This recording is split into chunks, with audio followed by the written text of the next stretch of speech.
अपने बेटे को हाफिज कुरान बनाया जाए। कम से कम हमारा बेटा अपनी दुनिया और आखिरत को तबाह करने से अपने आप को बचा ले। कम से कम जायज़ नाजायज़ की का शौक और ज़ौक़ उनके दिल में 24 घंटा रहे कि ये जायज़ है, ये नाजायज़ है, यहाँ नहीं जाऊँगा, ये नहीं करूँगा।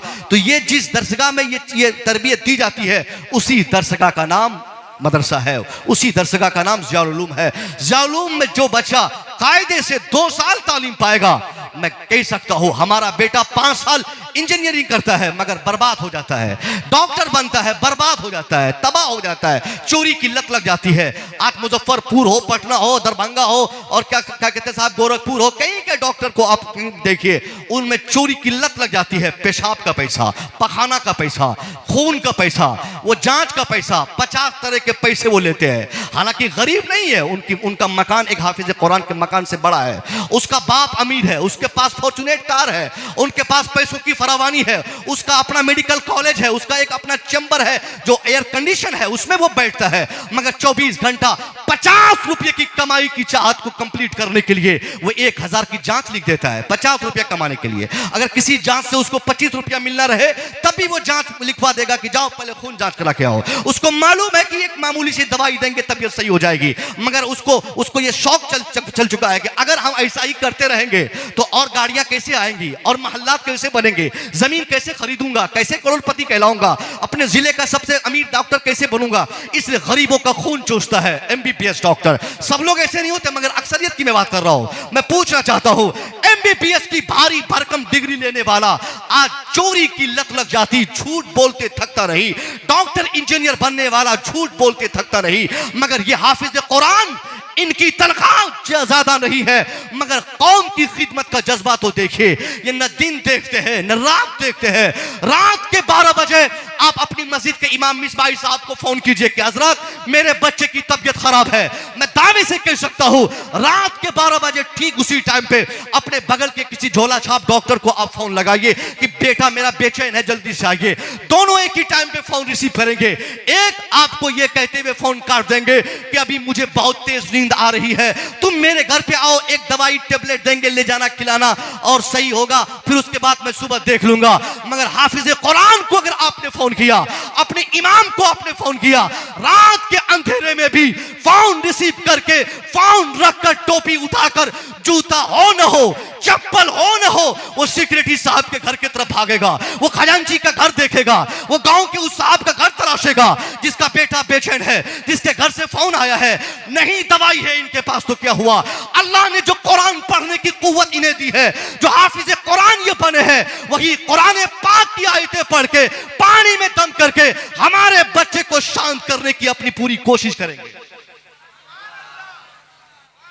ये बहुत बड़ी कोशिश है और कोई मुआवजा नहीं, कोई पैसा नहीं, मुफ्त में एक टेबलेट कोई डॉक्टर नहीं देता, मगर मुफ्त में हमारी खिदमत के लिए ये 24 घंटे उलमा तैयार रहते हैं। 24 घंटे हमारे उलमा तैयार रहते हैं। मगर हमारे कुछ लोगों को हमारे उलमा की तरक्की ही पसंद नहीं है। अगर बिल इत्तफाक किसी आलिम को अल्लाह गाड़ी दे दे, मोबाइल दे दे, अभी एक साहब मुझसे कह रहे थे कि 70,000 का मोबाइल आप कैसे ले लिए, फिर थोड़ी देर बाद कह रहा क्यों ले लिए। हम कह रहे साहब मैं मौलाना हूं, मैं कौम का खादिम हूं, और जो खादिम होता है वही कौम का लीडर भी होता है, वही कौम का रहबर होता है।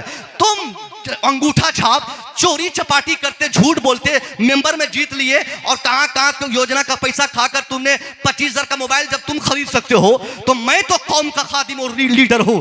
मेरे पास 70,000 नहीं, दुनिया का सबसे कीमती मोबाइल आलिमों के पास होना चाहिए, उनके पास सबसे कीमती गाड़ी होनी चाहिए, ताकि हमारे इमाम, हमारे खतीब, हमारे आलिम, हमारे हाफिज जिस रास्ते से गुजर जाए, देखने वाला देख के तड़प जाए और यह शौक पैदा करे कि बेकार में अपने बेटे को डॉक्टर बनाया, बेकार का मैंने अपने बेटे को इंजीनियर बनाया, फालतू का मेरा बेटा प्रोफेसर बनने की कोशिश कर रहा है। काश वक्त रहते मैं भी अपने बेटे को हाफिज कुरान या आलिम दीन बनाता, तो यही मुसव्विर की तरह मेरा बेटा भी 5 लाख का मोबाइल और 30 लाख की गाड़ी भी इस्तेमाल करता। ये आप करेंगे तब ना, एक आलिम की आप इज्जत करेंगे, उसको देखकर 50 लोगों को तरकीब मिलेगी, 50 लोग दौड़ेंगे, अपने बच्चों को मदरसे में भेजेंगे, मदरसे किससे जोड़ेंगे। वैसे 4.5% बच्चे पूरे हिंदुस्तान में इस वक्त, बस मैं 2 मिनट में 4.5% बच्चे मदरसों से जुड़े हुए हैं। बाकी हमारे रुझानात बता रहे हैं कि हमारी तरजीहात में से है कि हमारा बेटा इंजीनियर, डॉक्टर, प्रोफेसर बने। मैं कहना चाहता हूँ साहब, इसके लिए आपको कोई नहीं रोकेगा कि अपने बेटे को डॉक्टर न बनाए। पहले हाफिज कुरान बना दें, आलिम दीन बना दे, उसके बाद कॉलेज में फिर अपने बेटे को डालें, ताकि आपका बेटा जिस मस्जिद का इमाम बने उसी के बगल में किसी कॉलेज का वो प्रोफेसर भी रहे। जब एक इमाम प्रोफेसर भी हो और वो मस्जिद का इमाम भी हो, फिर वो किसी सिक्योरिटी को खातिर में नहीं लाएगा, फिर वो किसी खजांची की धमकी बर्दाश्त नहीं करेगा, क्योंकि उनको तो 5,000 की तनख्वाह चाहिए नहीं, वो तो मुफ्त में अजान देता है, वो तो मुफ्त में जब नमाज पढ़ाएगा, उनको मुलाजमत की चिंता नहीं होगी। फिर कोई शराबी गांव में टिकने की कोशिश नहीं करेगा। 100% तबलीग तब होगी जब हमारे उलमा जब खुद ऐसे मकाम पर फाइज रहेंगे, उनको रोजी रोटी की चिंता नहीं होगी, तो वह बिंदास खिदमत करेंगे। मैं उम्मीद करूंगा कि यह मुख्तसर तरीन गुफ्तगू से अल्लाह हमें यह सबक दे कि हम और आप इन ज़रूरतों को समझें, अपने उलमा की इज्जत करें, अपने बच्चों को मदरसे से जोड़ें, और मदरसे से जोड़ने के बाद फिर मदरसे से निकलने के बाद हम अपने बच्चों की इस कामयाबी को काफ़ी न समझें, इसके पीछे और मेहनत करें, इनको कॉलेजेस भेजें, यूनिवर्सिटीज़ भेजें, असली तालीमात लें, ताकि हमारा बेटा दीनी और असली दोनों तालीमात और दोनों इदारों से तालीम पाने के बाद वो 100% दुनिया और आखिरत के लिए कामयाब हो जाए। सरकार का करम हो गया, सैयदी सरकार तशरीफ़ फरमा है। मैं आखिरी बात, अक्सर जलसों में जहाँ कोई सैयदी बैठे तशरीफ़ फरमा होते, मैं लोगों से कहता हूँ कि हर जलसे में लाजमी तौर पर औलाद रसूल की मौजूदगी होनी चाहिए। रूहानी एतबार से जब कोई किसी सैयदजादे मौजूद रहते हैं ना, वो महफिल मकबूल हो जाया करती है, वहाँ रूहानियत का गलबा होता है, वहाँ शैतान नहीं आ सकता। जहाँ अली का कोई शहजादा तशरीफ़ फरमा होता है, वहाँ शैतान उस पर झांक भी नहीं सकता है। सरकार का करम सीवान से पूरे हिंदुस्तान में, सीवान में बैठकर करम फरमाते हैं। हज़ारों दीवाने, हज़ारों चाहने वाले, मैंने बहुत पीर देखे, बहुत ज़्यादा पीर देखे जिनको पढ़ना नहीं आता, उर्दू नहीं आती पढ़ना, और वो भी पाजामा से कभी कभी बाहर हो जाता, बड़े बड़े आलिमों की इज्जत नहीं कर पाता। मगर खुदा की कसम, ये सैयदी क़िबला, इतने सैयदजादे, एक आलिम होना तो अलग बात है, डॉक्टर होना अलग बात है, इनका डीएनए कोई आम डीएनए नहीं। इनका डीएनए जब आप टेस्ट करेंगे तो सरकार मौला अली के डीएनए से इनका डीएनए मैच करता है, इनका डीएनए मुस्तफा करीम के डीएनए से मैच करता है। इनके डीएनए की इज्जत है, इनके ज़मीरो खमीर की हैसियत से इनके मुकाबले में इस दुनिया में कोई दूसरा शख्स नहीं हो सकता। सरकार आला हजरत ने पालकी वाले सैयदजादे को उतार के खुद आपने कांधे पर बिठाकर क्या अमली पैगाम दिया। आप और हम सब मसले का आला हजरत के मानने वाले हैं, ये आला हजरत ने पैगाम दिया दुनिया को। दुनिया वालों, 1000 किताब लिखना यह इंसान की मेहनत शाका पर ये मुनसिर है। आदमी मेहनत करेगा 1000 किताब नहीं 50,000 किताब लिख सकता है। एक आदमी मेहनत करेगा, डॉक्टर नहीं, इंजीनियर नहीं, पूरी दुनिया का सबसे बड़ा ऑफिसर बनेगा।